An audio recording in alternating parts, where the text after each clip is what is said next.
Ready to go. Okay. Good morning, everybody, and welcome back. Today we're working on an Echo SRM0210. Now, when you put a little starter fluid to it, she'll kick a little bit and try to start, but she won't run. So we're going to go ahead and rebuild the carb and see what we can get out of her. All you new people out there, go ahead and subscribe. It's free, and we do appreciate it. So let's get started. Okay, one of the things I like about these little Echoes is they come apart easy peasy. They're usually all Phillips all the way through.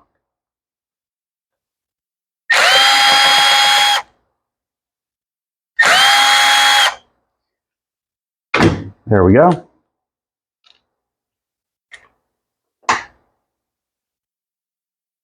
Okay, now what we're going to do is we're going to rotate the throttle. And you can see the end just pops right off. And she's out. Easy peasy.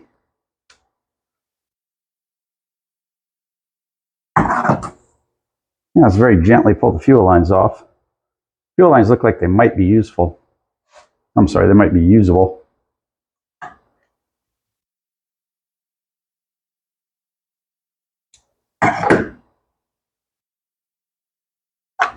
Okay, there we go. And we got pretty lucky. Looks like we can even use the gasket again. So the first thing we're going to do is go for the metering diaphragm and see what she looks like.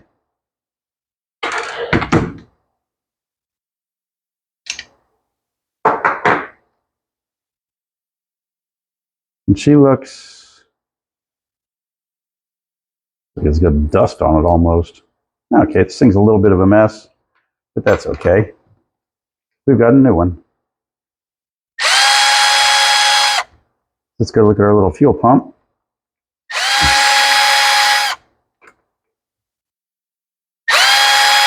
When I say the fuel pump diaphragm, it's just the fuel gasket.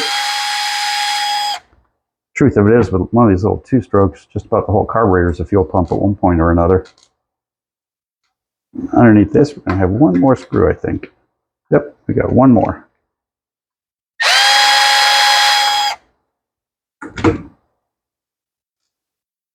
And let's see what she looks like. Now, if you look at this little bubble here, that would be a problem right there.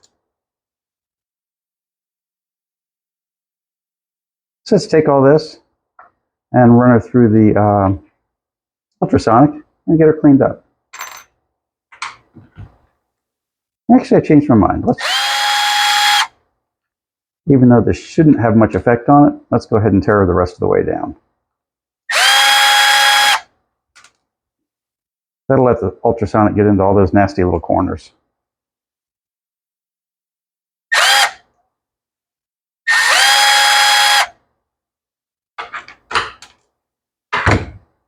Okay, that should do it. Nope, one more.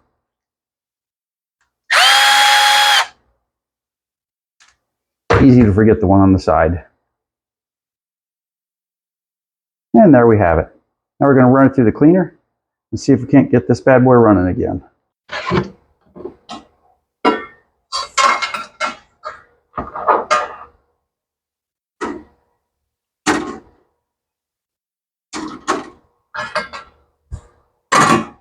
We'll run it for 20 minutes. And we'll see you shortly. That was a quick 20 minutes. Okay, let's see what we've got.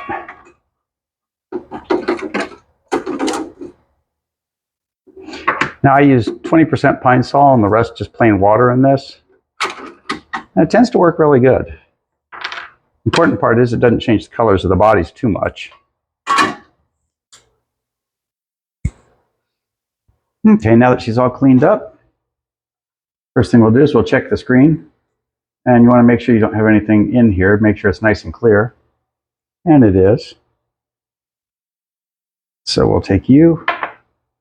Oops. Let's do you on this.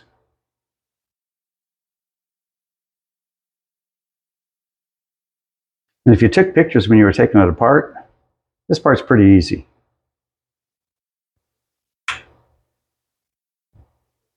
If you didn't take pictures, this can be a little bit of an adventure.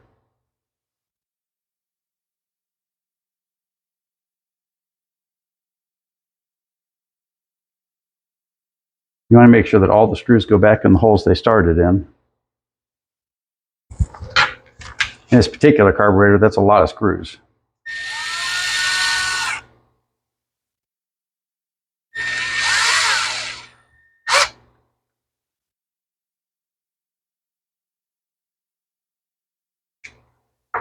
Okay, there's our metering diaphragm. Okay, let's get you back in place.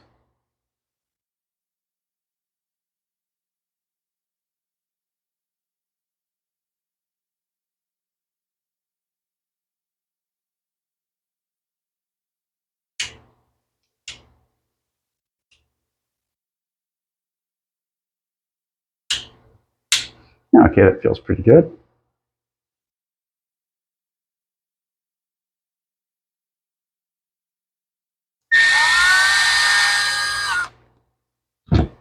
I can tell you, if you do enough of these, it almost gets boring. It gets pretty easy after a while.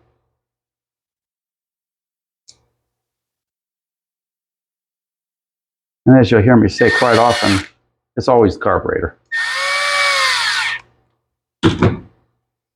If you get good at rebuilding carburetors and finding the little problems to expect, these always go together pretty good. Okay, let's make sure she's free. Yeah, she's nice and free. Okay, let's get the backside back together. Okay, had to take a quick break and pick up a package. Let's get the rest of this bad boy together.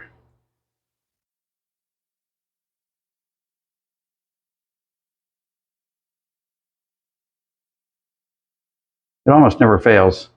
The doorbell never rings unless I'm building a carburetor. There we go. I want this little short guy. Goes here.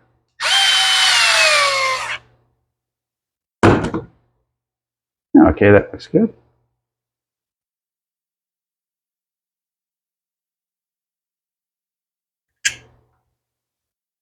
I'm expecting nothing but good things out of this one. I just did a Pool & Pro a couple days ago, and I was thinking, hey, I like this one so much, I think I'm going to make it my new weed eater. But this old 210 is lighter.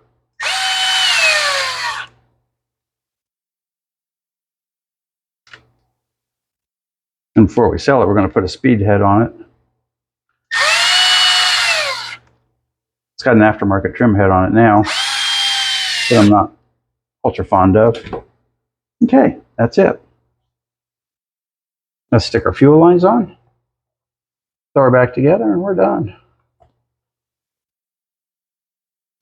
Okay, when you're doing this, pay special care. See a little gasket hole here, a little hole here in the body?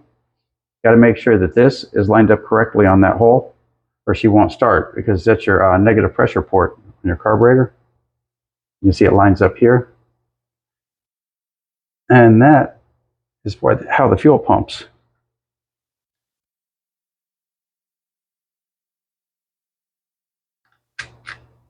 There you go. Come on, buddy. Line up for me. There you go. And that's it. The only thing we've got left is put the throttle cable back on. I expect this to start, I'd say, since it's been sitting for a while and it may have gas sitting inside it, she may be permanently flooded. I'd say third pull. Okay, let's throw some fuel in her and see what we've got.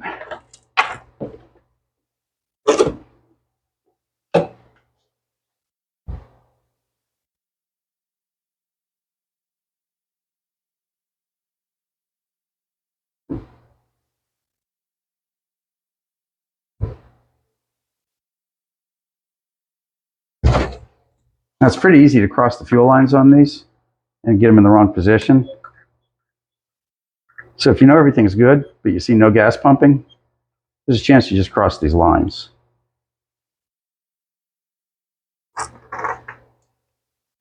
This one looks really good. Let's crank her up and see what we've got.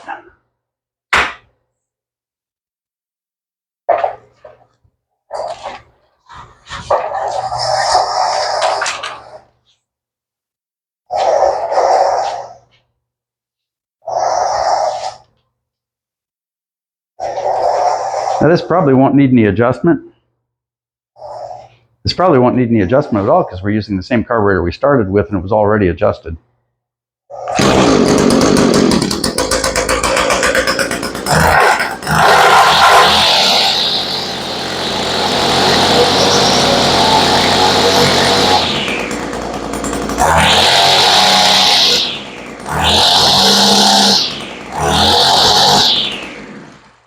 Wow. I thought it'd take 2 or 3 pulls because it's been sitting for a while, but this thing started right up. Now I'm going to go ahead and put a spark plug in this and call her done. She's a good little weed eater. Now if you're doing yours at home, keep in mind that it's always easier to replace it than it is to rebuild a carburetor. And don't fall into the temptation of spraying carb cleaner in all the little holes. If you don't have an ultrasonic, soak it in carb cleaner overnight and then finish it off.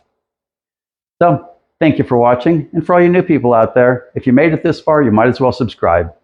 We'll see you next time.